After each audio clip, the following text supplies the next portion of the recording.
तो यार आज का हमारा टॉपिक है ओम्स लॉ। ठीक है, तो ओम्स लॉ में हमने क्या पढ़ना है। ओम्स लॉ क्या कहता है, व्हाट डज इट सेज, है ना, क्या कहता है, बहुत ध्यान से सुनना।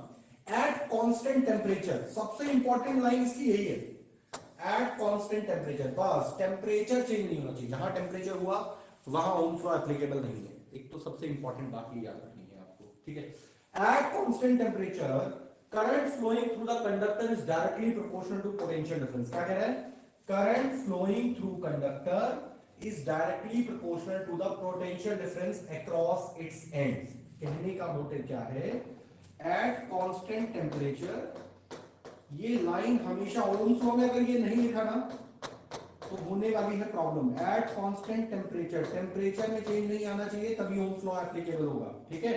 हाँ जी, current flowing through the conductor is directly proportional to the potential difference across the ends. देखिए पोटेंशियल डिफरेंस हमेशा कंडक्टर के एंड्स पे होता है ना, एक हाई पोटेंशियल एक लो पोटेंशियल, इसलिए इसने इस वर्ड को यूज किया है अक्रॉस इट्स एंड्स। ठीक है, अक्रॉस इट्स एंड समझ गए आप, है ना। हाई और लो पोटेंशियल के बीच में, एक एंड हाई होगा एक एंड लो होगा, दोनों के बीच में जो डिफरेंस होगा that is called potential difference. ठीक है, तो मैंने आपको सिंपल सा बता दिया, I is current, V is potential difference. I is current and V is potential difference. ठीक है, तो क्या कहा इन्होंने,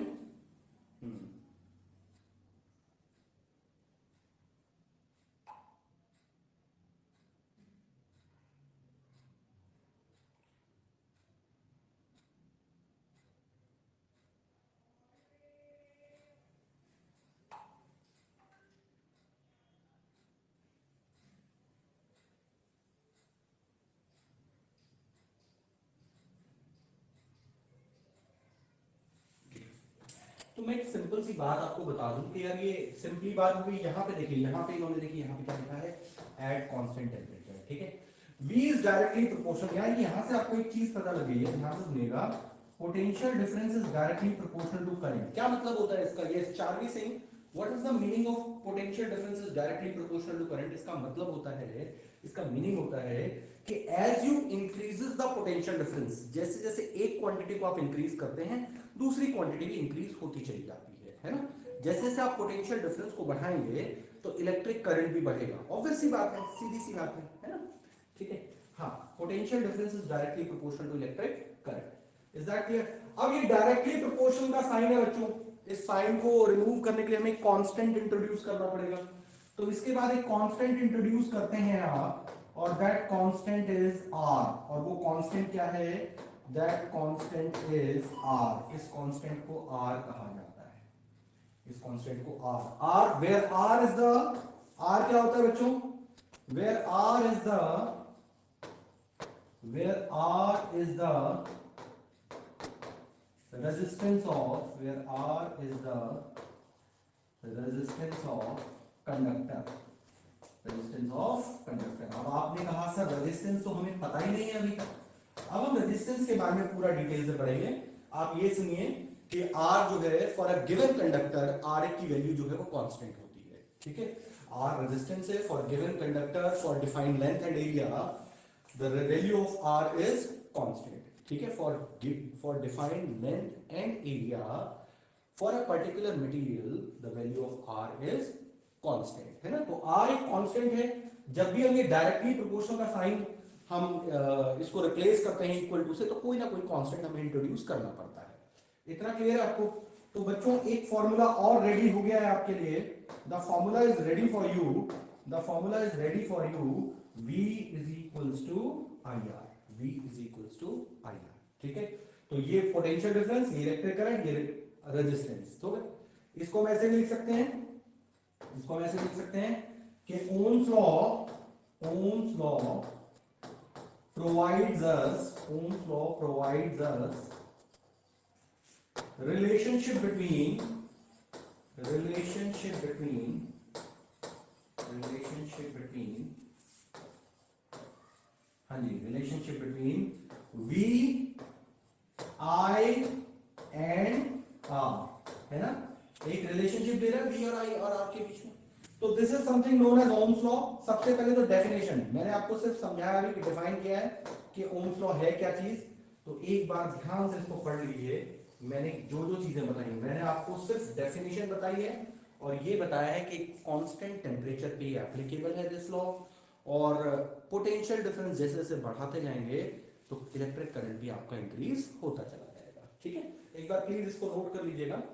तो मैं यहाँ पे एक चीज और बताने वाला हूँ, रजिस्टर और बताना है मुझे, नेक्स्ट पेज पे बताऊंगा मैं आपको रजिस्टर क्या होता है, फिर उसके बाद आपको रेजिस्टेंस समझ में आएगा। ठीक है, नोट कर लीजिए जरा इसको एक बार फटाफट quick. Potential difference is directly proportional to current, बस।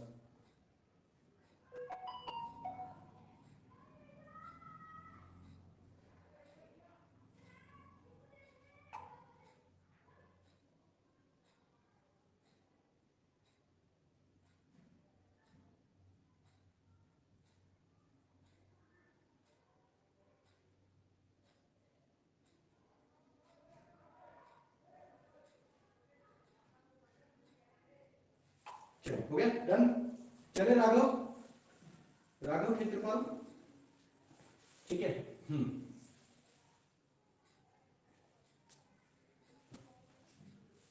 चलिए अब एक क्वेश्चन और आता है कि सर रजिस्टर क्या होता है। चलिए रेजिस्टेंस आपको बताना है। रेजिस्टेंस तो अभी आपको बताऊंगा मैं क्या होती है, लेकिन उससे पहले एक रजिस्टर समझ लेते हैं। रेजिस्टेंस का मतलब एक तरीके से ऑब्स्टेकल, रुकावट। ठीक है, तो उसके बारे में पढ़ेंगे। तो सबसे पहले रजिस्टर करते हैं। ये हो गया, चले आगे बताएं सर।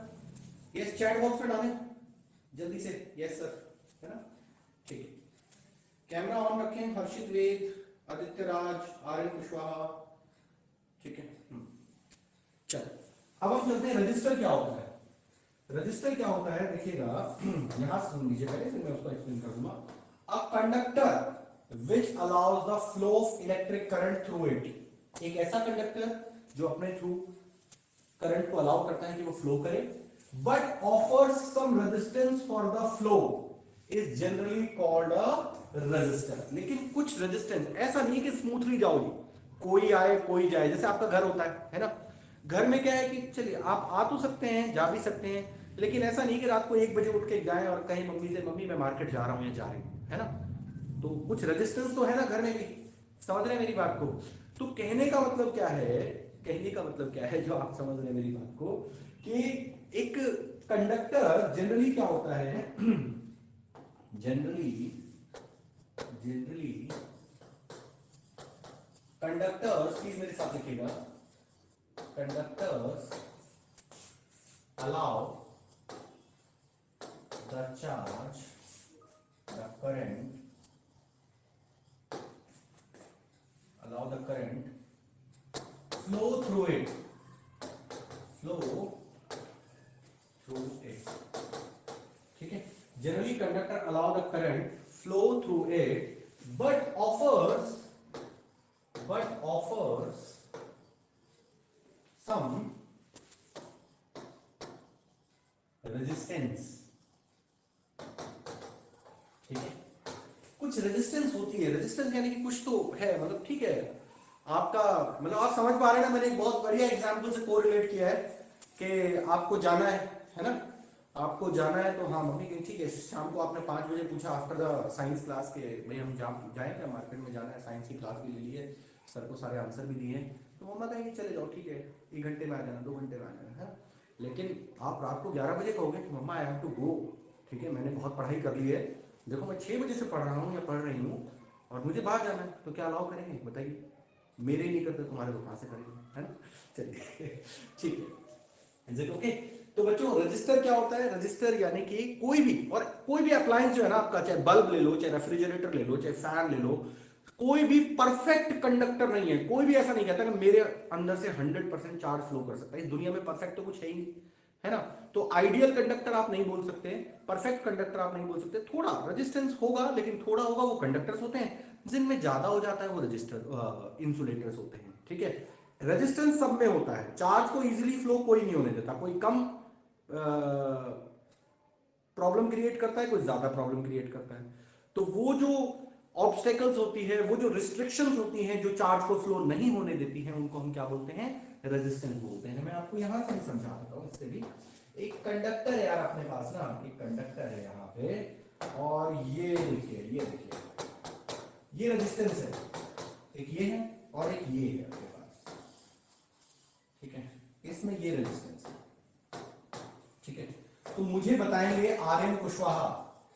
ए, ये मैंने बनाया ना, ये रेजिस्टेंसेस हैं, ये आर है, आर है ना। तो मुझे बताओ R N Kushwaha, which one is good conductor? Conductor अच्छा कौन है आर एन कुशवाहा, ए है या बी है? सर ये ए गुड कंडक्टर है, जिसमें रेजिस्टेंस, जिसमें रुकावट ज्यादा होगी, जो चार्ज को फ्लो नहीं होने देगा, वो अच्छा कंडक्टर होता है क्या? कॉमन सेंस नो की बात है, सर। घबराए नहीं, आराम से बोलिए, तो ऑब्वियस सी बात है। समझ गए भाई? एक चीज कंसीडर करो, कंडक्टर मतलब क्या होता है कि मार्केट में भीड़ है बहुत ज्यादा, है ना। सदर बाजार गुड़गांव देखा होगा आप लोगों ने ना, बड़ी भीड़ रहती है, जो मेन वाली गली है ना, और उसमें से अगर आप स्कूटर बाइक लेके जाते हैं तो धीरे धीरे चलना पड़ता है आपको, क्योंकि वहां पे रेजिस्टेंस ज्यादा है। Consider yourself as a charge, अपने आप को चार्ज कंसीडर करो, और मानो कि बहुत भीड़ हो रही है, कहीं कार्निवल लगा हुआ है, कहीं मेला लगा हुआ है, दिवाली मेला वगैरह है, और वहां पे आप स्कूटर लेके जा रहे हैं, ठीक है। ठीक है, ऐसा सोचना भी पाप है in the time of corona, लेकिन कोई बात नहीं, सोच लीजिए, आपको रेजिस्टेंस समझना है। तो धीरे धीरे चलेंगे आप, चार्ज धीरे धीरे चलेगा, यू आर अ चार्ज। और भाई खुला हाईवे है बिल्कुल एकदम, ठीक है। जितने भी एक्सप्रेस वेज हमारे आजकल बने हुए हैं, उसके ऊपर आपके पास बाइक है, उसके बाद तो आंख बंद करके और कर दो एक्सेलरेटर, है ना, कोई दिक्कत नहीं है, चलते जाए। क्यों?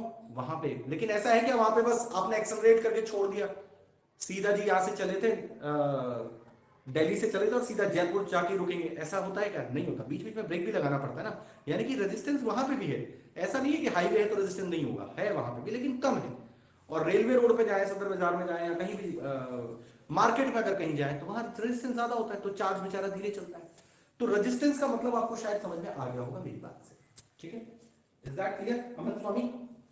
ठीक है भाई, तो ए की बात यस करें सर। हम, ए जो है वो not good conductor, not good conductor, ठीक है।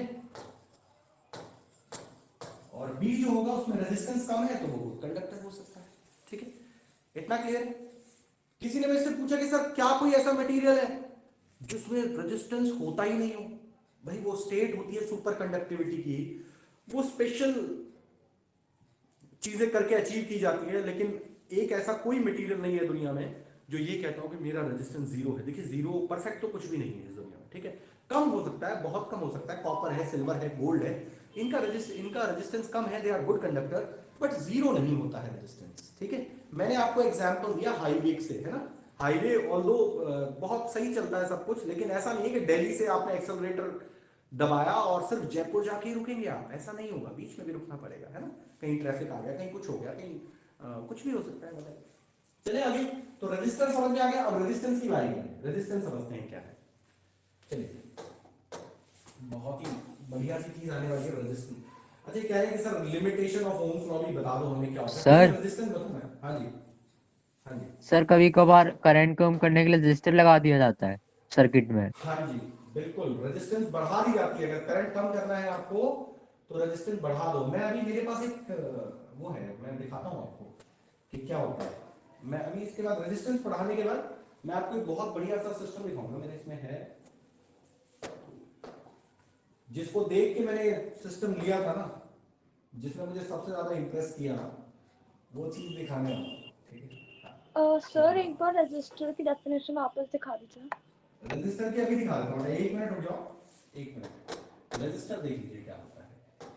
उन्होंने कहा कि रजिस्टर का डेफिनेशन दिखा दीजिए सर, ये लीजिए यहाँ पे है, इसको थोड़ा देख रहे हैं, a conductor which allows flow of electric current through it but offers some resistance for the flow is generally called resistor, is generally called resistor। is it visible? दिखाई दे रहा है? Yes sir. हाँ जी, ठीक है जी, ओके। रजिस्टर का definition please note कर लीजिएगा सब लोग। चलिए, बहुत बढ़िया, ये बैच के बच्चे बहुत अच्छे हैं, कैमरा वैमरा सब परेशान नहीं करते हैं, ऑन करके रखते हैं, ठीक है। आशीष शर्मा, तारीफ कर रहा हूँ, कैमरा ऑन कर लो। निखिल कुमार, भौमिक, शौर्य कौशिक, रोहित शर्मा, सक्षम कौशिक, सक्षम कौशिक आप कह रहे थे मैं कैमरा ऑन करके रखता हूँ सर। चारवी सिंह, अमन स्वामी, अंशुल भारद्वाज,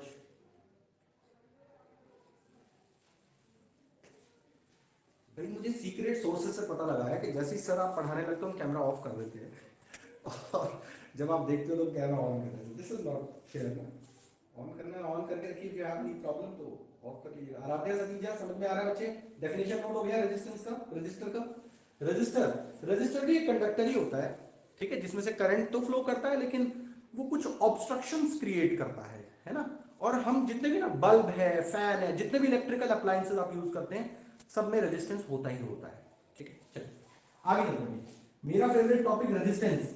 अभी तक आपने, अभी तक बच्चों आपने हेडिंग लगा लीजिएगा, resistance of a conductor. Please mark a heading, resistance of a conductor. अभी तक बच्चों आपने, you have studied two physical quantity, दो फिजिकल क्वांटिटी के बारे में आपने पढ़ा है। पता है आपने कौन कौन सी फिजिकल क्वांटिटी के बारे में पढ़ा है? बता सकता है आप में से कोई? हाँ जी, रोहित शर्मा। रोहित शर्मा। वेक्टर और स्केलर। नहीं नहीं नहीं, इस चैप्टर में वेक्टर और स्केलर तो दो टाइप की फिजिकल क्वांटिटी होती हैं, लेकिन इस चैप्टर में आपने दो फिजिकल क्वांटिटी पढ़ी है अभी तक, इलेक्ट्रिक पोटेंशियल डिफरेंस और इलेक्ट्रिक करंट, ठीक है। आप मेरे क्वेश्चन को थोड़ा गलत ले गए, शायद मैंने क्वेश्चन ढंग से पूछा नहीं, कि मैंने, आपने ये सोचा कि फिजिकल क्वांटिटी कितने टाइप्स की होती है। फिजिकल क्वांटिटी स्केलर और वेक्टर होती हैं, लेकिन इस चैप्टर में हमने कितनी फिजिकल क्वांटिटीज पढ़ी हैं? तो हमने पहले इलेक्ट्रिक पोटेंशियल डिफरेंस पढ़ा है और फिर इलेक्ट्रिक करंट पढ़ा है। Is it okay? इतना क्लियर है? दो पढ़ा है ना। Now third physical quantity is resistance. Resistance ये क्या होती है सर? अब मैंने जब वो आपको पढ़ाया था, वो टॉपिक जब पढ़ाया था, तो मैंने कहा था कि you need to learn four things. चार चीजें याद करनी होंगी आपको किसी भी फिजिकल क्वांटिटी की। याद आया क्या क्या याद करने को कहा था? सबसे पहले डेफिनेशन याद करना होगा रेजिस्टेंस का, ठीक है। उसके बाद क्या करना होगा बच्चे? फॉर्मूला याद करना होगा। उसके बाद क्या करना एसआई होगा? यूनिट। एसआई यूनिट याद करनी होगी। और भाइयों और बहनों, उसके बाद डिफाइन एसआई यूनिट करना होगा, है ना। आ रहा है कुछ याद? अगर आप ऐसे पढ़ेंगे इन टॉपिक्स को तो शायद कोई क्वेश्चन ऐसा नहीं रहेगा जिसका आंसर आप ना दे पाए, ठीक है। तो सबसे पहले देख लेते हैं डेफिनेशन क्या है जी। बहुत ही शानदार सी डेफिनेशन है, the property of a conductor to resist the flow of electric current. भाई वो प्रॉपर्टी, रेजिस्ट का मतलब, रेजिस्ट का मतलब रुकावट, ऑब्स्ट्रक्शन, हिंड्रेंस, ठीक है।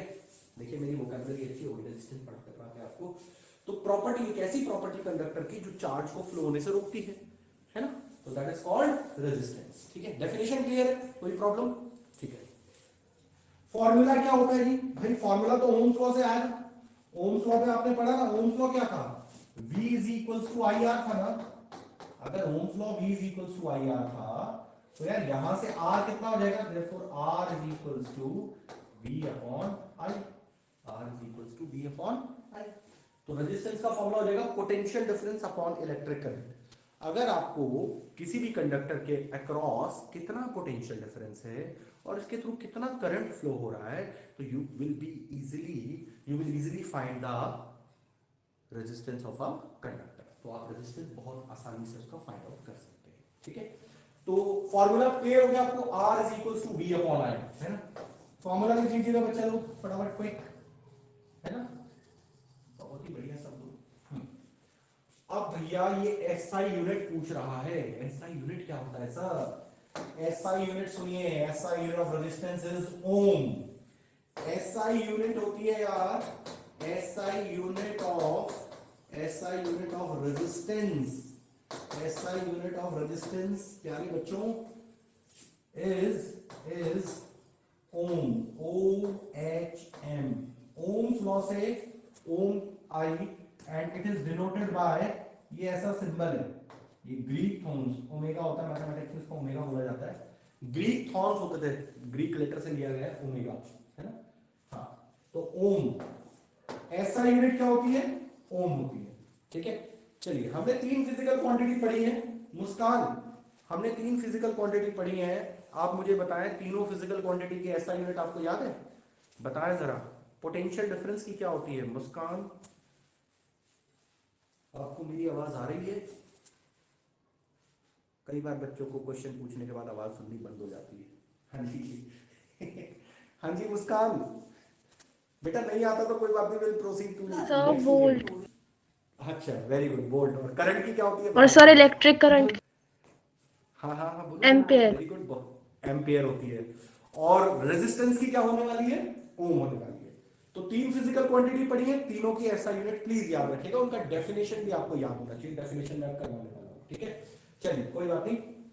अब बच्चों आपके सामने क्वेश्चन आता है, ये तीनों चीजें हो चुकी है हमारी, यस।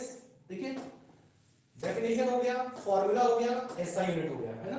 अब क्या आता है, डिफाइन एसआई यूनिट। बच्चों हमको क्या करना है, डिफाइन डिफाइन 1 ओम को डिफाइन करना है, डिफाइन 1 ओम, ठीक है, 1 ओम को डिफाइन करना है। तो मैं जनरली यही कहता हूं यार, अगर आपको फॉर्मूला पता है ना, तो देखो हमको यहां से सुनिएगा जरा, मैं छोटा सा काम यहाँ पे साइड में कर देते हैं। आपको पता है ना R is equal to V upon I है, फॉर्मूला पता है आपको। यार ये R जो है ना, ये 1 ओम कब होगा, जब ये पोटेंशियल डिफरेंस 1 वोल्ट होगा और करंट 1 एम्पियर होगा। हाँ जी भाई, पोटेंशियल डिफरेंस 1 वोल्ट हो, करंट 1 एम्पियर हो। एक बच्चा बोला था 2 एम्पियर हो और 2 वोल्ट हो तो भी तो 1 ही होगा, 5 एम्पियर हो 5 वोल्ट, ठीक है, लेकिन हम सिंपलीफाइड चीजें लेंगे। तो 1 और 1, अगर ये दोनों 1 1 होते हैं तो रेजिस्टेंस कितना होगा, 1 ओम होगा। होगा कि नहीं होगा, बताएं जरा। क्यों भाई, Aryan, Aradhya, Satija, yes sir. Camera on करके बैठो भाई। मैं प्रधान जी, सही बोला मैंने। 1 वोल्ट पोटेंशियल डिफरेंस हो across the end of the conductor and 1 ampere of current flowing through the conductor, then resistance of the conductor is said to be 1 ohm. अब बिल्कुल सिंपल सी डेफिनेशन है, मैं आपको यहां पे लिख देता हूं। यस, व्हेन 1 वोल्ट ऑफ, सुनिएगा जैसे ऐसे लिखना जैसे मैं लिख रहा हूं, when 1 volt of potential difference, मैंने पीडी लिख दिया due to shortage of space, आप पूरा पोटेंशियल डिफरेंस लिखेंगे। When 1 volt of potential difference is maintained across the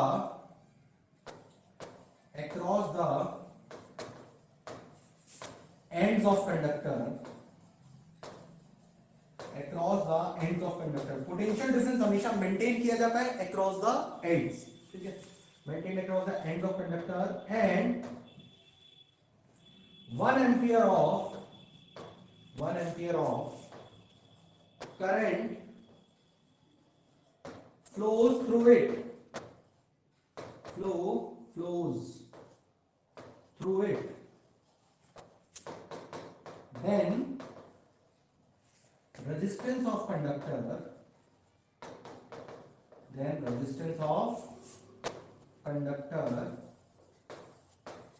is said to be 1 ohm, said to be 1 ohm. तब conductor की resistance को 1 ओम कहा जाता है। बहुत ही इंपॉर्टेंट डेफिनेशन है, तो प्लीज रेजिस्टेंस के बारे में चारों चीजें आपको क्लियर हो गई। रेजिस्टेंस से क्वेश्चन न्यूमेरिकल भी आता है, एक छोटा सा न्यूमेरिकल आपको कराऊंगा इसके बाद, जल्दी से इसको नोट कर लीजिए। डेफिनेशन, डिफाइन 1 ओम। मैं बच्चे बार बार आपको बोल रहा हूँ, ये चीजें बहुत इंपॉर्टेंट हैं जो मैंने आपको बताया। 3 फिजिकल क्वांटिटी, तीनों का ये अगर चीजें आपने कर ली तो फिर इस फिजिकल क्वांटिटी से कोई ऐसा क्वेश्चन नहीं है जो आप नहीं कर पाओगे, है ना। अच्छा, यहाँ पे एक चीज और याद रखने वाली है, यहाँ पे आप देखो 1 ohm, 1 ohm is equal to volt per ampere, है ना, volt per ampere. Ohm is equal to volt per ampere, है ना, इसको ये याद रखिएगा ध्यान से, इसको याद रखिएगा ध्यान से। ओम is equal to volt per ampere, है ना। ये भी पूछ लिया जाता है कई बार आपसे, जैसे वोल्ट पूछ लिया जाता है, जूल पर कूलम, करंट पूछ लिया जाता है, एम्पियर कितना होता है ना। तो प्लीज ध्यान से नोट करिएगा इसको। राघव समझ में आ रहा है, राघव के पास? Yes sir. मैं Pradhan, are you getting me? Harshit Ved, yes sir. Harshit yes Ved sir. लिख लिया बेटा आपने definition, very good. Yes sir. Navya Yadav, Navya Yadav ji लिख लिया बच्चे आपने, चलिए ठीक है। Navya, your voice is not audible, पर ठीक है, मुझे दिखाई दे रहा है कि आप कह रहे हैं कि पॉजिटिव रिप्लाई आ रहा है आपकी तरफ से, ठीक है। हाँ जी, भौमिक बाली, ओम अग्रवाल, ऑल वेल, ठीक है। शौर्य कौशिक जी, 1 ओम क्लियर है आपको? चलिए आगे नेक्स्ट टॉपिक पे जल्दी से चलते हैं, क्विक फास्ट। सबने लिख लिया है? चलो भाई, अब रेजिस्टेंस के बारे में हमने पढ़ा। अब ये कहता है सर ये और बता दो कि रेजिस्टेंस किन फैक्टर्स पे डिपेंड करता है। Name the factors on which resistance depends, ठीक है। तो factors on which resistance depends, दो करके करते हैं। पहले लेंथ और एरिया ले लेते हैं, बहुत ही इंपॉर्टेंट सा है, टेम्परेचर को बाद में लेंगे। factors on which resistance depends. Factors on which resistance depends.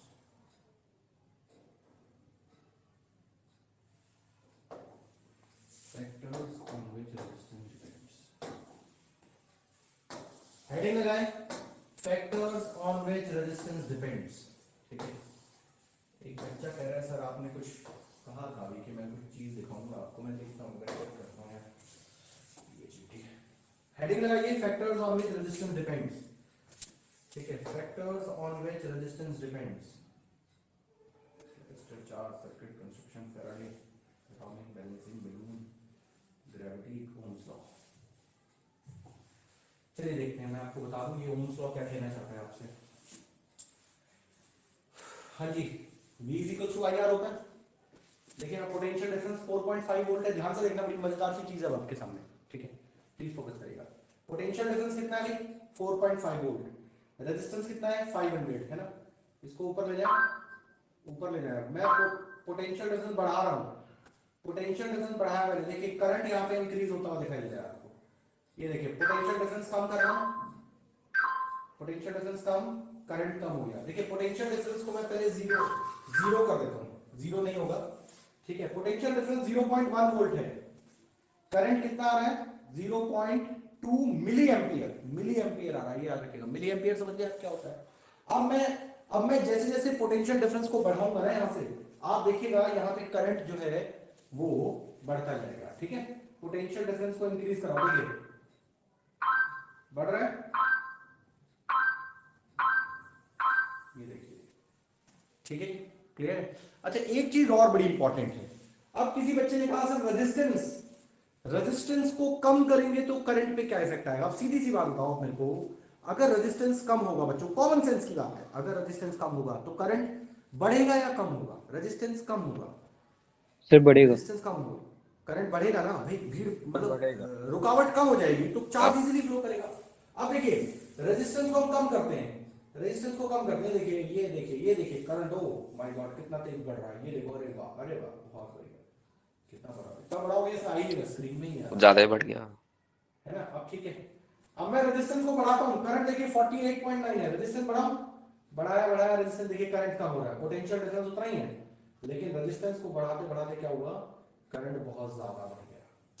ठीक है जी, इसकी एक लिमिट है। किसी ने कहा कि करंट जीरो नहीं हो सकता, भाई इसकी लिमिट है ना, कि इतना बढ़ सकता है, इतना कम हो सकता है, इसकी एक लिमिट है पोटेंशियल डिफरेंस की। तो दैट्स व्हाई अदरवाइज जीरो भी होता है, एक रेजिस्टेंस इतना बढ़ा दें चार्ज फ्लो ही नहीं हो पाएगा। ठीक है, तो बहुत ध्यान से देखिएगा। मैं यहाँ पे ले लेता हूँ उसको, कुछ लोग 100 भी कर देते हैं। तो ये समझ में आ रहा है आपको? पोटेंशियल डिफरेंस बढ़ाया तो करंट इंक्रीज हो रहा है। देखिए ये डायग्राम भी देखिए, करंट इंक्रीज हो रहा है, करंट इंक्रीज हो रहा है। पोटेंशियल डिफरेंस कम करो, यही तो ओम्स लॉ कह रहा है ना। और रेजिस्टेंस, रुकावट जितनी ज्यादा होगी करंट उतना कम फ्लो कर पाएगा, तो रेजिस्टेंस पे भी डिपेंड करेगा। Is it okay? इतना क्लियर है आपको?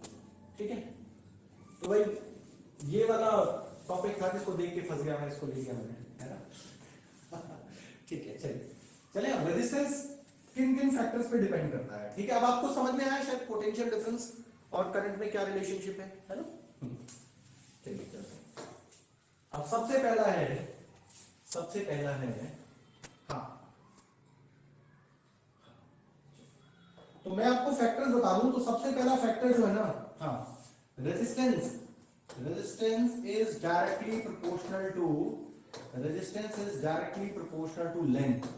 रेजिस्टेंस लेंथ के डायरेक्टली प्रोपोर्शनल होगा बच्चों। ठीक है, अगर मैं आपसे कहता हूं, बहुत ध्यान से सुन लेना, बड़ी इंपॉर्टेंट सी चीज बता रहा हूं आपको, कि यार एक वायर है ए और एक वायर है बी, तो किसकी लेंथ ज्यादा है? यस, हाँ जी, प्रियांशी शर्मा, लेंथ इसमें से किसकी ज्यादा है? ए की ज्यादा है, बी की ज्यादा है? प्रियांशी चैट बॉक्स में डाल दो। अमन कौशिक,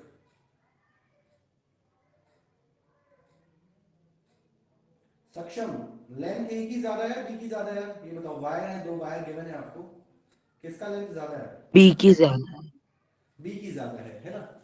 तो अगर बी की ज्यादा है तो हुज रेजिस्टेंस इज मोर? ए का रेजिस्टेंस ज्यादा होगा, बी का ज्यादा होगा? जिसकी लेंथ ज्यादा उसका रेजिस्टेंस ज्यादा, therefore resistance of B is greater than resistance of A. ये बताइए जैनब, समझ में आया कि नहीं आया आपको ये कि बी का Yes, sir. रेजिस्टेंस मैंने ज्यादा क्यों लिखा है? बिकॉज ये लेंथ पे डिपेंड कर रहा है। ठीक है, किस पे डिपेंड कर रहा है? लेंथ पे डिपेंड कर रहा है। ठीक है, इसका एक और यहाँ पे सिर्फ लेंथ के बारे में बताया गया, मैं एरिया के बारे में और बता देता हूँ यहाँ पे दूसरा वाला पार्ट लिखे। हाँ, resistance is inversely proportional to area. Resistance is inversely proportional to area of cross section. अच्छा, ये एरिया ऑफ क्रॉस सेक्शन क्या होता है? कई बार बच्चों को समझ में नहीं आता इधर क्या है, मतलब बहुत बड़ा सा नाम है एरिया ऑफ क्रॉस सेक्शन। शायद आपको पता होना चाहिए, यू आर इन 10th और बहुत सारी चीजें आप पढ़ चुके हैं, सरफेस एरिया, वॉल्यूम भी आपने पढ़ा है, तो एरिया ऑफ क्रॉस सेक्शन शायद आपको समझ में आना चाहिए। ये वायर ए है, इसको बोलते हैं एरिया ऑफ क्रॉस सेक्शन। ठीक है, और भाइयों बहनों ये वायर बी है। हाँ, अब मुझे बताओ, कौन बताएगा? जिससे पूछो जिसको वॉइस नहीं आती हो, कई बार क्या होता है किसी वजह से साउंड नहीं आ पाता है, मेरे से कनेक्शन नहीं हो पाता है आपका। तो मैंने नितिन मिश्रा से पूछा था, नितिन मिश्रा से नहीं पूछा मैंने, चलो नितिन मिश्रा ही बताएंगे अब जरा हमें। नितिन मिश्रा, एरिया किसका ज्यादा है, वायर ए का या वायर बी का? वायर ए का ज्यादा है, वायर बी का ज्यादा? नितिन मिश्रा, मैं प्रधान से हो गया। Harshit Sharma, area of which wire is more? Sir B. Common sense के क्वेश्चन है, बी का ज्यादा है ना शौर्य कौशिक, बी का ज्यादा है।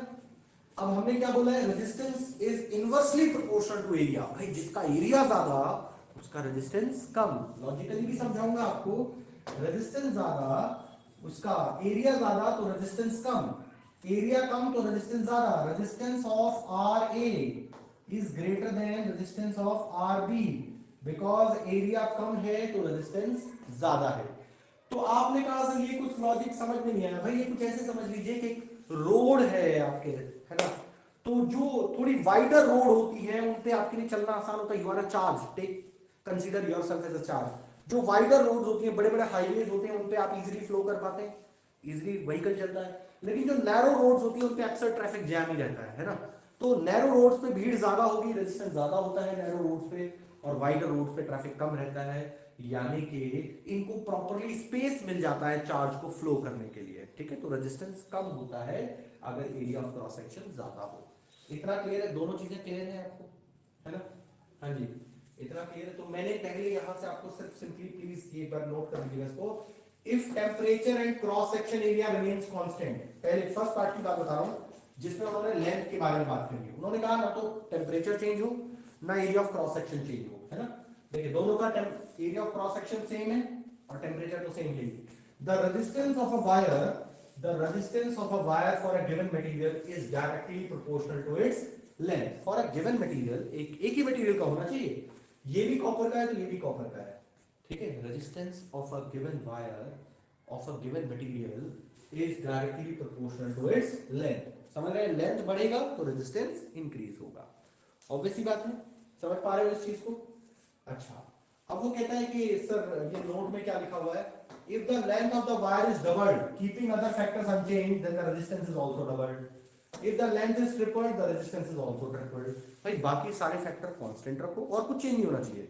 बस लेंथ में लेंथ को डबल किया तो रेजिस्टेंस डबल हो गया, लेंथ को हाफ किया तो रेजिस्टेंस हाफ हो गया, लेंथ को ट्रिपल किया तो रेजिस्टेंस ट्रिपल हो गया, है ना।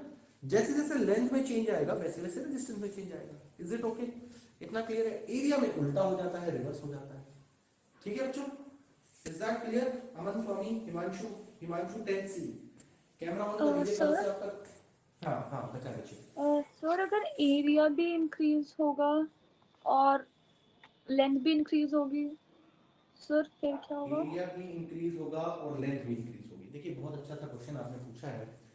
तो अगर किस रेशियो में इंक्रीज हो रहा है, हम एक क्वेश्चन करेंगे, आपको क्वेश्चन कराएंगे, तो आप मुझे बताएं कि कैसे कैसे इंक्रीज करना चाहते हैं। आप कह रहे हैं कि एरिया भी डबल हो जाए और लेंथ भी डबल हो जाए, ऐसा हो जाए कुछ?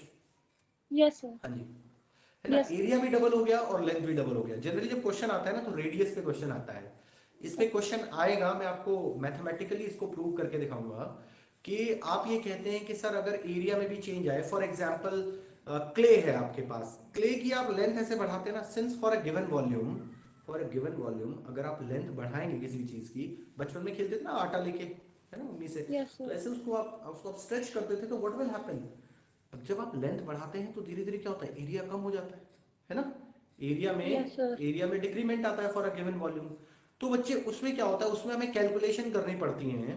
अगर मैं आपसे कहूँ सीधा सीधा सिंपल हिसाब है, अगर आप कहें कि length double area half, length double हो रही है एरिया हाफ हो रहा है, तो रेजिस्टेंस सेम रहेगा, कोई फर्क नहीं पड़ेगा, क्योंकि जो जितना लेंथ की वजह से इंक्रीज हुआ था उतना एरिया की वजह से डिक्रीज भी हो गया, तो कॉम्पनसेट हो गया। ठीक है, अगर ऐसा हो कि लेंथ डबल हो रही है और एरिया 1/4 हो रहा है, तो फिर हमें कैलकुलेट करना पड़ेगा कि रेजिस्टेंस डिक्रीज हो रहा है, इंक्रीज हो रहा है, कितना हो रहा है। ठीक है, वो कैलकुलेशन से आएगा। अगर दोनों का रेशियो सेम है ना, लेंथ ट्रिपल हो गई और एरिया 1/3 हो गया, तो दोनों कॉम्पनसेट हो जाएंगे, सेम रहेगा। फिर समझ लो, हम जब न्यूमेरिकल कराएंगे तब आपको उसको करा के बताएंगे आपको। ठीक है, जनरली अभी आपके जो क्वेश्चंस आते हैं वो या तो लेंथ इंक्रीज करता है या एरिया इंक्रीज करता है ना, समझ रहे हैं। और अगर दोनों चीजों में इंक्रीमेंट और डिक्रीमेंट आ रहा है तो उसके लिए आपको कैलकुलेशन करके देखना पड़ेगा कि क्या हो रहा है, रेजिस्टेंस इंक्रीज हो रहा है, डिक्रीज हो रहा है। वैसे क्वेश्चन हम करेंगे इस चैप्टर में। ठीक है बेटा, is it okay? Yes, sir. Sir चलिए, हाँ जी हाँ बताएं जरा। Sir area of cross section का कोई पर्टिकुलर फार्मूला है? सर सिलेंड्रिकल वायर है तो पाई आर स्क्वायर हो गया ना, ये तो सर्कल हो गया ना आपका, तो पाई आर स्क्वायर। जनरली वायर की, अगर आपने वायर लिया है तो भाई एरिया ऑफ क्रॉस सेक्शन क्या है, देखिए मैं आपको दिखाता हूं। एरिया ऑफ क्रॉस सेक्शन की हम बात करें, है ना, एरिया ऑफ क्रॉस सेक्शन की अगर आप बात करें तो आपको साफ साफ दिखाई देगी, सर्कुलर शेप सी होती है जनरली। हम सिलेंडर को कट करते हैं, ठीक है, तो एरिया जो निकल के आता है दैट इज व्हाट, वो क्या होता है, वो आपका सर्कुलर शेप ही होती है। अगर आप बात करें एरिया ऑफ क्रॉस सेक्शन की, यहाँ पे देखिए ये सिलेंडर है आपके पास, तो अगर इसका एरिया ऑफ क्रॉस सेक्शन की बात करेंगे ना, तो ये एरिया ऑफ क्रॉस सेक्शन दिखा रहा है आपका। ये भी हो सकता है इन्होंने ये दिखाया, यहाँ से कट करो तो ये वाला जो पार्ट हो गया ना। ठीक है, आजकल देखा होगा ना कि भाई कुकम्बर होता है, रेडिश वगैरह आ रही है आजकल, बीच में से काटिए, जो सर्कल दिखाई देगा वो एरिया ऑफ क्रॉस सेक्शन है। वायर को काट दीजिए, एरिया ऑफ क्रॉस सेक्शन आ जाएगा उसका। ठीक है, जनरली पाई आर स्क्वायर ही लेते हैं, सर्कल ही कंसीडर किया जाता है उसको। क्या कंसीडर करते हैं, सर्कल कंसीडर करते हैं। ठीक है, ओके सर। चलिए आगे चलते हैं भाई। लेंथ और एरिया हो चुका है, हाँ लेंथ और एरिया हो चुका है। एरिया के बारे में और बता दें, उन्होंने थोड़ा सा बताया हमें एरिया के बारे में, तो मैं यहाँ पे थोड़ा सा एक्सप्लेन करने वाला हूँ एरिया के बारे में, फिर उसके बाद आगे चलेंगे। लेंथ और एरिया काफी इंपॉर्टेंट है, तो प्लीज फोकस करिएगा इस पे। हाँ, प्रीवियस स्लाइड में मैंने सिर्फ लेंथ को लिया, मैंने तो एक्सप्लेन कर दिया था लेंथ और एरिया, लेकिन जो हमारे पास ये वाला मटेरियल था ना ये सिर्फ लेंथ का था, तो एरिया के बारे में ये यहाँ बता रहा है, तो मैं यहाँ पे आपको एक्सप्लेन कर देता हूँ। प्लीज ध्यान से समझना है आप। ठीक है, आप समझ चुके हो, आपके दिमाग में एक चीज तो आ गई है कि एरिया बढ़ेगा तो रेजिस्टेंस कम होगा, है ना, वही इसने कहा है कि लेंथ, टेम्परेचर और लेंथ अगर कांस्टेंट है तो resistance of a wire for a given material is inversely proportional to the area of cross section, is inversely proportional to area of cross section. R is inversely proportional to 1/a, समझ रहे हैं आप, उल्टा हो जाएगा। ठीक है, अब ये देखिए क्या कहता जाता है, क्या कह रहा है, क्या कहना चाहता है। If the area of cross section of wire को बार बता डिवाइडेड दो। बाय टेकिंग, रिवर्स हो जाता है बच्चे, उल्टा हो जाता है। अगर एरिया बढ़ाएंगे तो रेजिस्टेंस कम हो जाएगा। इनवर्सली का मतलब क्या होता है, उल्टा। डायरेक्टली का मतलब होता है डायरेक्ट, है ना, if you increases some value तो दूसरी वैल्यू भी ऑटोमेटिकली इंक्रीज होगी। मेरी बात समझिएगा, मैं कहता हूं आपको भाई 100 किलोमीटर जाने में 2 आवर्स लगते हैं, 100 किलोमीटर जाने में 2 आवर्स लगते हैं, तो 200 किलोमीटर जाने में कितना लगेगा, 200 किलोमीटर जाने में कितना लगेगा, 4 आवर्स, है ना। और 300 किलोमीटर जाने में कितना लगेगा, 6 आवर्स। जैसे जैसे मैं डिस्टेंस बढ़ा रहा हूं, टाइम बढ़ रहा है ना, तो distance is directly proportional to time.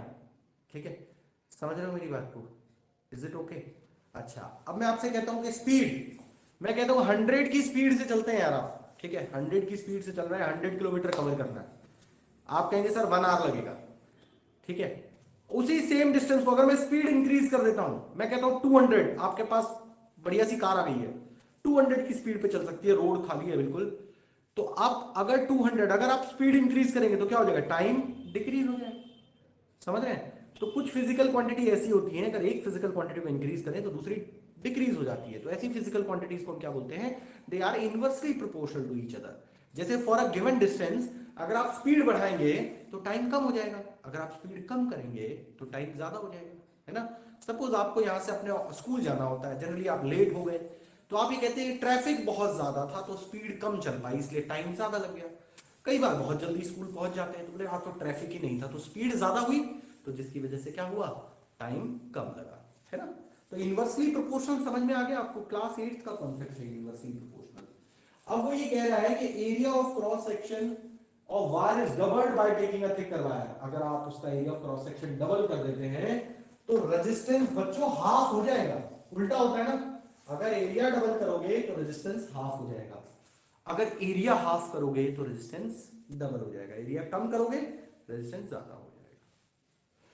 Inversely proportional का मतलब समझ गए बच्चों? किसी को नहीं आया तो मैं फिर बता दूंगा, पूछ लीजिए जरा। लक्षित गुप्ता, चारवी सिंह, अक्षित चौधरी, ठीक है, चले आगे।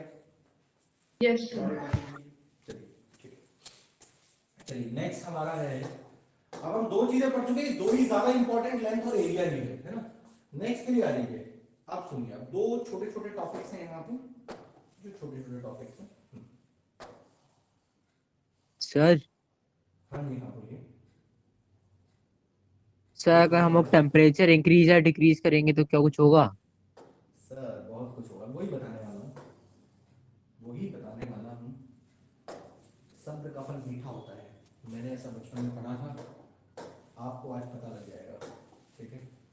थोड़ी सी शांति रखते हुए मैं ये बताने वाला था अभी आपको, लेकिन इतना आसान नहीं है जितना हम सोच रहे हैं, ठीक है? उतना मीठा नहीं है जितना आप एक्सपेक्ट कर रहे हो, क्योंकि इसमें थोड़ी चीजें याद रखनी पड़ेगी, ठीक है? चलिए अब मैं आपको बताता हूँ कि value of resistance depends upon the nature of material of the conductor. बच्चों nature of material of conductor पे भी डिपेंड करती है। देखिए आयरन का रेजिस्टेंस अलग होगा, कॉपर का रेजिस्टेंस अलग होगा, गोल्ड का अलग होगा, सिल्वर का अलग होगा, मरकरी का अलग होगा, है ना? तो रेजिस्टेंस डिपेंड करता है नेचर ऑफ मटेरियल पे एज वेल। समझ रहे हो मेरी बात? हर एक मटेरियल का अपना यूनिक रेजिस्टेंस होता है, मरकरी का अलग होगा, आयरन का अलग होगा। Why we are using copper wire, लोहे की तारें यूज क्यों नहीं कर लेते? हाँ जी, बिकॉज यार रेजिस्टेंस ज्यादा है आयरन का। आप कहेंगे सर फिर तो गोल्ड की यूज कर लें, है ना? गोल्ड का तो और भी कम होता है। तो भाई पता लगेगा कि घर में चोरी हुई, आपको ऐसी न्यूज आएंगी फिर कि घर से चोर तार निकाल कर ले गए और मालिक सोते रह गए, है ना? बाहर से स्विच खोला और सारी सारी वायर्स इंटरकनेक्टेड होती हैं, सारा गोल्ड निकाल के ले गए आपका। और भाई गोल्ड के वायर अगर आप घर में लगाओगे तो शायद 200-300 करोड़ रुपए का घर बन जाएगा, जितनी वायर आप लगाते हो। तो इतनी तो कैपेसिटी भी नहीं होती हमारी, तो हम एक थोड़ा और मॉडरेट सा ऑप्शन लेके चलते हैं। कॉपर जो है उसकी कंडक्टिविटी भी अच्छी होती है, रेजिस्टेंस भी कम होता है, और ऐसी खबरें को भी सुनने को भी नहीं मिलेंगी कि चोर तार निकाल के ले गए, है ना? इतना रिस्क कौन लेगा कॉपर के लिए, गोल्ड के लिए तो ले लेते, समझ गए? हाँ। तो मेरी बात समझो, नेचर ऑफ मटेरियल पे भी डिपेंड करेगा बच्चों, ठीक है? नेचर ऑफ मटेरियल क्लियर है आपको? हाँ चलिए अब आ जाइए, अब इनका क्वेश्चन था सर टेम्परेचर पे कैसे डिपेंड करता है। भाई टेम्परेचर पे आपको दो चीजें याद रखनी है, टेम्परेचर के लिए आपको दो चीजें याद रखनी है। मैं जरा एक बार ध्यान से इसको,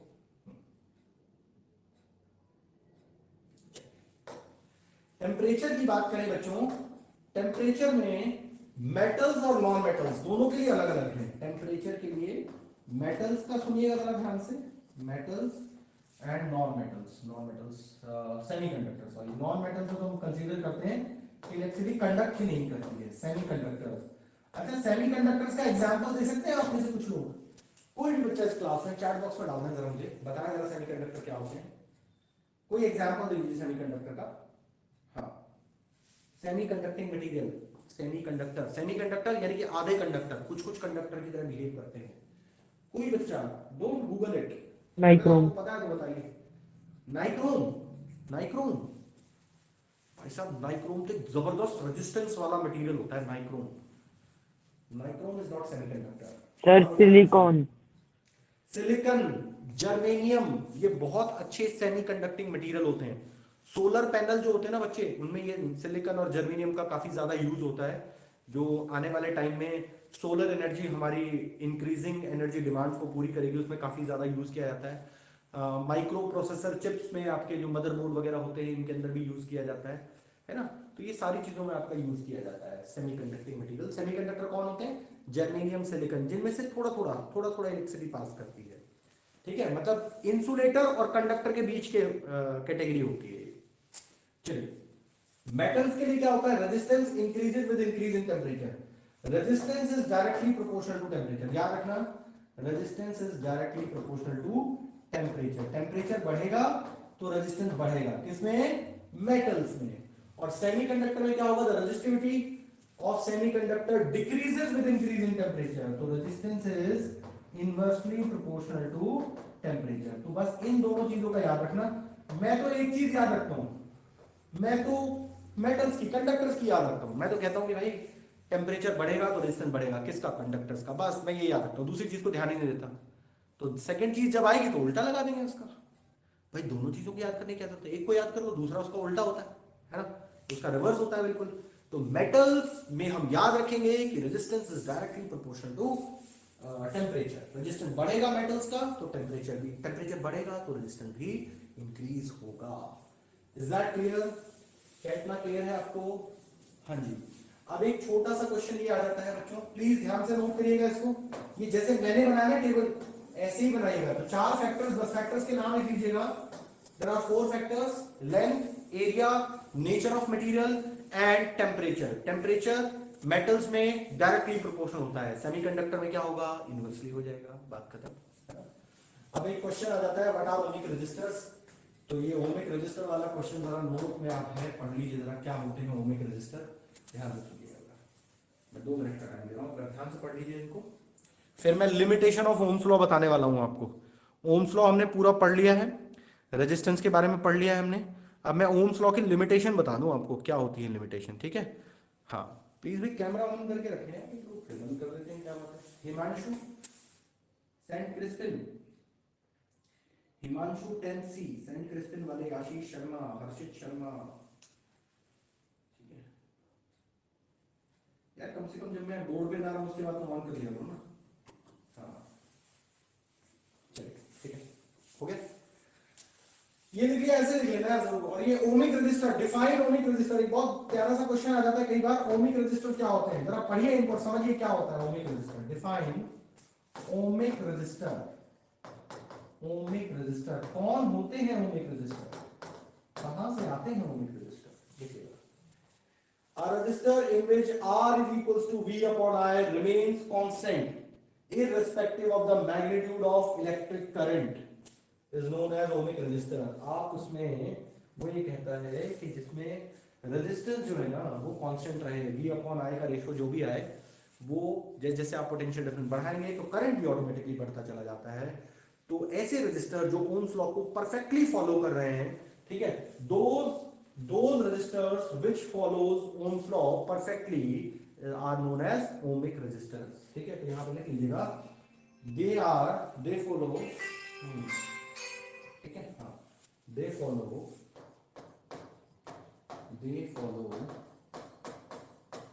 Ohm's law।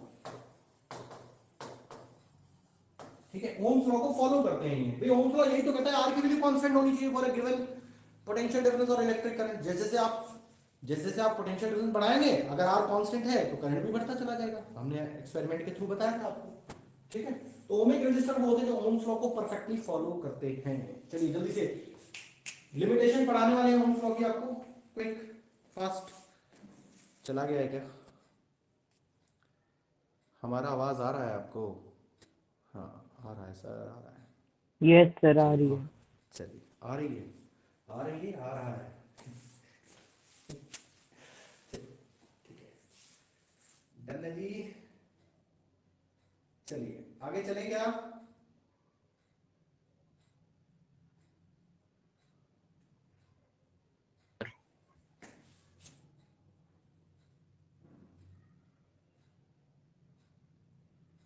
चलिए ठीक है, चले मे बी प्रोसीड, आगे चले। Limitation of Ohm's law, last topic है, जल्दी से करा देता हूं। सबने लिख लिया ओमिक रेजिस्टर, सबने लिख लिया, क्योंकि ओमिक रेजिस्टर के लिए ohmic register limitation of Ohm's law में आने वाला है। लिमिटेशन ऑफ ओम्स लॉ याद रखिएगा, लिमिटेशन ऑफ ओम्स लॉ बहुत पूछा जा रहा है आजकल, ठीक है। हाँ, थोड़ा एक्स्ट्रा टॉपिक है, एनसीईआरटी में एक लाइन दी हुई है, बस उसी को फॉलो कर रहे हैं। Limitation of Ohm's law, please ध्यान से पढ़िएगा इसको। Limitation of Ohm's law heading डाल लीजिए। सबसे पहली बात तो, सबसे पहला तो आपकी ओम्स लॉ की जो डेफिनेशन है ना, उसमें पहली लाइन क्या थी? Eight constant temperature. तो क्या अगर टेम्परेचर कांस्टेंट नहीं होगा तो ओम्स लॉ फॉलो नहीं होगा? नहीं होगा जी। सबसे बड़ी कमी बेचारे की यही है, सबसे बड़ी लिमिटेशन यही है कि ओम्स लॉ यूनिवर्सल लॉ नहीं है। ओम्स लॉ यूनिवर्सल लॉ नहीं है। यूनिवर्सल लॉ क्या होता है भाई? जैसे यूनिवर्सल लॉ ऑफ ग्रेविटेशन है, कहीं पे भी लगाओ, मून पे लगाओ, मार्स पे लगाओ, अर्थ पे लगाओ, मत लगाओ, लेकिन रहेगा वो। लेकिन ओम्स लॉ क्या है बेचारा? ओम्स लॉ तो थोड़ा सा टेम्परेचर, इक्वेटर पे एक्सपेरिमेंट किया तो वैल्यूज कुछ और आएंगी, नॉर्थ पोल पे ले जाओ या साइबेरिया चले जाओ जहां टेम्परेचर -40 डिग्री होता है, तो भाई वहां ले जाके करोगे तो वैल्यू कुछ और आएगी। लोग घबरा गए, ये क्या हुआ? यहां पे रेजिस्टेंस 10 ओम आ रहा था, उधर जाके 7 ओम आ रहा है, ये क्या हो गया? भाई वो टेम्परेचर में वेरिएशन आने की वजह से गड़बड़ हो गई सारी, ठीक है। तो ओम्स लॉ यूनिवर्सल लॉ नहीं है। हाँ, सबसे पहली तो प्रॉब्लम यही है बेचारे के साथ, ठीक है। चलिए, limitation of Ohm's law heading लगा लें जल्दी से। Limitation of Ohm's law, limitation of Ohm's law heading लगा लीजिएगा।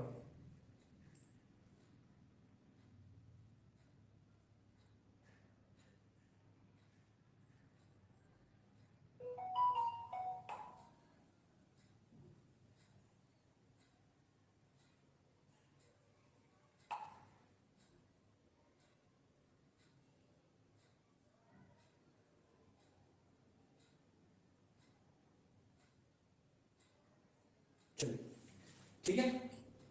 चलिए बच्चों, तो देखिए Ohm's law is not a universal law. आप कहेंगे सर क्या मतलब होता है यूनिवर्सल लॉ का? समझ गए? एप्लीकेबल टू ऑल सब्सटेंसेस, ठीक है ना? तो और एवरी प्लेस और हर सब्सटेंस पे एप्लीकेबल नहीं है, तो ठीक है। अच्छा, only certain substance like wire of pure metal and alloy obey Ohm's law. Every material नहीं फॉलो करता, सिर्फ प्योर मेटल फॉलो करते हैं और एलॉय ये फॉलो करते हैं ओम्स लॉ को। Such substances are known as ohmic conductors और ओमिक रेजिस्टर। अभी बताया था मैंने आपको ओमिक रेजिस्टर कौन होते हैं। ओमिक रेजिस्टर वो जो ओम्स लॉ को फॉलो करते हैं, ठीक है, जिनमें R is to V upon I हमेशा कांस्टेंट होता है। क्या होता है? R is to V upon I हमेशा कांस्टेंट होता है, वो ओमिक रेजिस्टर होते हैं, वो ओम्स लॉ को फॉलो करते हैं, ठीक है। Is it okay? इतना clear? A large number of elements, तो कुछ एलिमेंट्स ऐसे सब्सटेंसेस के नाम बताएं, कुछ ऐसी चीजें बताएं जो ओम्स लॉ को फॉलो नहीं करते। Fluorescent tubes, CFLs, transistors, LED, they do not obey Ohm's law. Question आ सकता है यहां से। हाँ, yes, which name the material, name the element, name some devices which do not follow Ohm's law। ठीक है, तो पता लग गया ओम्स लॉ कौन कौन फॉलो नहीं कर रहा है? LED, CFL, ट्रांजिस्टर, ये सब ओम्स लॉ फॉलो नहीं करते हैं, ठीक है। और the law is applicable even if ohmic conductors when temperature और other physical quantities of a conductor remains unchanged. सबसे पहली लाइन यही थी, एट कांस्टेंट टेम्परेचर। मैं आपसे कह रहा था बहुत इंपॉर्टेंट है ये, अगर यही चेंज हो गया ना तो भाई सबकी हिम्मत टूट जाती है, फिर आर और आर चेंज होता रहता है, फिर फॉलो नहीं करेगा। Eight constant temperature, temperature constant होना चाहिए, ये सबसे बड़ी लिमिटेशन है इसकी। क्यों भाई? कैसा लॉ है? थोड़ा सा टेम्परेचर चेंज हुआ खुद ही चेंज हो गया, ऐसे कोई लॉ होते हैं क्या? लेकिन भाई क्या करें, लॉ है, इसलिए हमने कहा कि यूनिवर्सल लॉ नहीं है, एवरी प्लेस पे एवरी एलिमेंट के लिए एप्लीकेबल नहीं है। तो ये दो इसकी लिमिटेशन है, प्लीज बहुत ध्यान से सुन पाइएगा, ठीक है। तो आज की क्लास हमारी यहीं तक होगी, तो बच्चों ध्यान से और एक सेकंड रुक जाइएगा, नहीं अभी